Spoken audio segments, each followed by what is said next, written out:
नमस्कार, मैं Harishankar Yadav bright future academy में आप सबका हार्दिक स्वागत करता हूं। मैं आज भी इस वीडियो में लेकर आया हूं संधि विच्छेद के महत्वपूर्ण 10 क्वेश्चंस। इन क्वेश्चन को ध्यान से आप देंगे तो प्रश्नों का उत्तर आसानी से बन जाता है। पहला प्रश्न है कि दीर्घ संधि किसे कहते हैं? दीर्घ संधि किसे कहते हैं?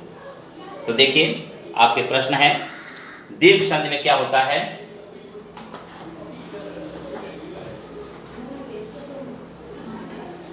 से लिसन केयरफुली। प्रश्न नंबर है व्यंजन संधि किसे कहते हैं? विसर्ग संधि किसे कहते हैं? गुण संधि किसे कहते हैं? सबका एक एक उदाहरण आपको याद रखना है। पहला नंबर है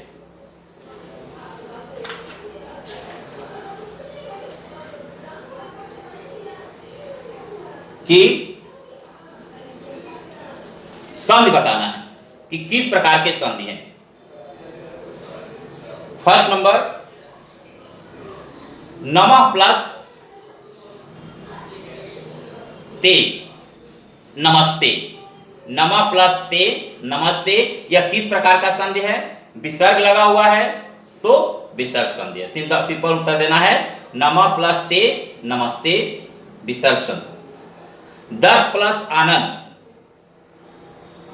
दशानंद। 10 प्लस आनंद दशानंद, ये कौन सी संधि है? स्वर संधि। मीन्स सु प्लस आगत स्वागत, ये कौन सी संधि है? सु प्लस आगत स्वागत, ये भी जो है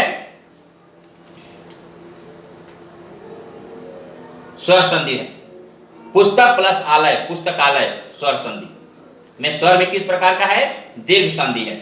इसी प्रकार से आता है कि अगर स्वर संधि है, स्वर संधि में आपको कितने होते हैं? 5 भेद होते हैं। दीर्घ संधि, गुण संधि, यड़ संधि, वृद्धि संधि और आयात संधि। इनमें से भी बताना होगा। देव प्लस इंद्र देवेंद्र, देव प्लस इंद्र देवेंद्र, ये भी स्वर संधि का गुण संधि है। अति प्लस आनंद अत्यानंद, ये भी गुण संधि है। और अति प्लस आनंद अत्यानंद में कौन सी संधि है? तो स्वर संधि है। 1 प्लस 1 एकैक, 1 प्लस 1 एकैक में कौन सी संधि है? तो ये वृद्धि संधि है। ने प्लस अन नयन में कौन सी संधि है? तो स्वर संधि का अयादि संधि है। ठीक है, इस प्रकार से प्रश्न है। अगला प्रश्न आपके सामने आएगा। दीप प्लस अंबर दिगंबर में कौन सी संधि है? तो व्यंजन संधि। मना प्लस हर मनोहर में कौन सी संधि है? विसर्ग संधि। दुह प्लस तर दुस्तर में कौन सी संधि है? तो विसर्ग संधि।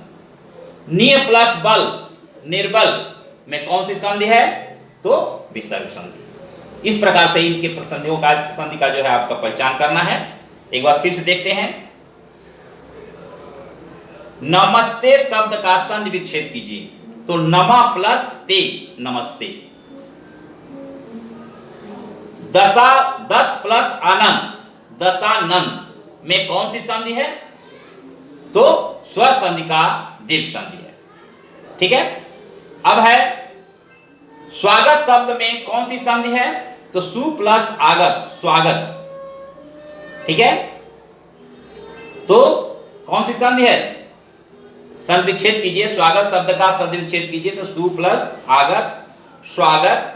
ठीक है, अब पुस्तक प्लस आलय में कौन सी संधि है? पुस्तकालय, यह है स्वर संधि का दीर्घ संधि है। देव प्लस इंद्र देवेंद्र में कौन सी संधि है? तो स्वर संधि है, इसके स्वर संधि का गुण संधि है। अति प्लस आनंद अत्यानंद में कौन सी संधि है? तो स्वर संधि है, यड़ संधि। 1 प्लस 1 एकैक में कौन सी संधि है? स्वर संधि है, स्वर में वृद्धि संधि है। ने प्लस अन नयन में कौन सी संधि है? तो स्वर संधि क्या है? स्वर संधि कौन सी संधि है? अयादि संधि है। ये सारी परिभाषाएं अगर आपको याद हो जाए तो इसको सॉल्व करने में कोई दिक्कत नहीं होती है। और एक चीज मैं थोड़ा सा आपको याद दिला देता हूं कि जैसे दीर्घ संधि में क्या क्या मात्रा बनती है। जैसे मान लीजिए छोटा आ प्लस छोटा आ मिल करके भी बड़ा आ बनता है, छोटा आ प्लस बड़ा आ मिलता है तो भी जो है बड़ा आ बनता है। दीर्घ संधि की विशेषता है कि ह्रस्व या दीर्घ जब मिलता है तो दीर्घ बनता है, याद रखिएगा। इस प्रकार से आपको सारे प्रश्नों के उत्तर आपको याद होना चाहिए। किस प्रकार से, पहले संधि किसे कहते हैं, संधि विच्छेद किसे कहते हैं, संधि के कितने भेद होते हैं, संधि के 3 भेद होते हैं, स्वर संधि, व्यंजन संधि, विसर्ग संधि। स्वर संधि किसे कहते हैं, स्वर संधि के कितने भेद होते हैं, दीर्घ संधि किसे कहते हैं, विसर्ग संधि, दीर्घ संधि किसे कहते हैं, गुण संधि किसे कहते हैं, यड़ संधि किसे कहते हैं, वृद्धि संधि किसे कहते हैं और आयात संधि किसे कहते हैं। इनके सबके एक उदाहरण याद रखेंगे, ठीक है। उसके बाद कुछ शब्द दिए जाएंगे, उसका संधि विच्छेद कीजिए और संधि विच्छेद भी दिया रहेगा तो पूछा जाए कौन सी संधि है। इस प्रकार से सारे प्रश्नों के उत्तर आपको अच्छी तरह से याद होनी चाहिए। अगर याद हो जाए तो संधि से कोई भी क्वेश्चन कहीं से भी कोई पूछ ले, आप उसको आराम से उत्तर दे सकते हैं, ठीक है। तो अब इस प्रकार से करीब 25 क्वेश्चन मैंने एक्सप्लेन कर दिया इस दोनों वीडियो के अंदर। आप इस एक क्वेश्चन को याद कर लीजिएगा तो आपको अच्छी तरह से आप इसको सॉल्व कर सकते हैं, ठीक है। फिर मिलेंगे अगले वीडियो में, तब तक के लिए नमस्कार, जय हिंद, जय भारत।